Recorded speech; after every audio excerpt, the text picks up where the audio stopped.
Hi, പുതിയ വീഡിയോയിലേക്ക് സ്വാഗതം. വീഡിയോ ഹൈറച്ചിനെ കുറിച്ചാണ്. ഹൈറച്ചിന്റെ കഴിഞ്ഞ ദിവസത്തിൽ ഒരു ചോദ്യം ഉണ്ടായിരുന്നു. എങ്ങനെയാണ് ഈ കമ്പനി നിക്ഷേപകർക്ക് ഇതിൽ പണമിട്ട 10,000 ഇട്ടിട്ട് 30,000 ആർത്തി കൊണ്ട് പണമിട്ട 30,000 എങ്ങനെയാണ് കൊടുത്തത്?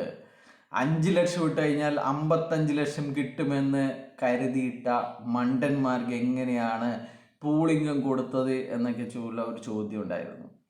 എങ്ങനെയാണ് 200ഓളം പേര് കോടിപതികളായത്?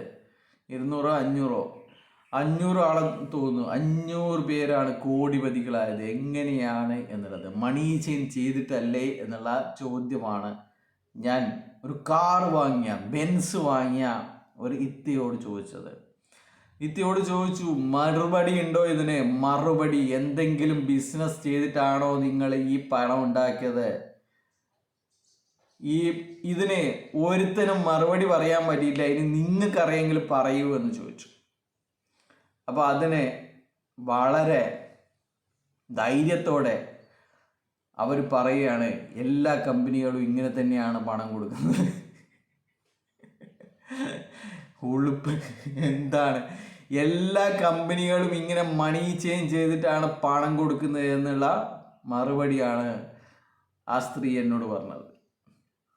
ഞാൻ ചോദിച്ചു, ഉളുപ്പില്ലേ?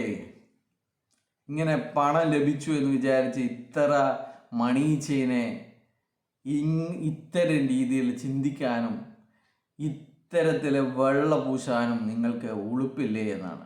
അത് തന്നെയാണ് ഈ കമ്പനി തിരിച്ചു വരുമെന്ന് വിചാരിച്ച് കാത്ത് കുത്തിയിരിക്കുന്ന എല്ലായിട്ടുള്ളോടും ചോദിക്കാനുള്ളതും ഇത് തന്നെയാണ്. ഉളുപ്പില്ലേ നിങ്ങൾക്ക് മണി ചെയിൻ തിരിച്ചു വരുമെന്ന് കരുതാൻ വേണ്ടിയിട്ട്? ബൈ.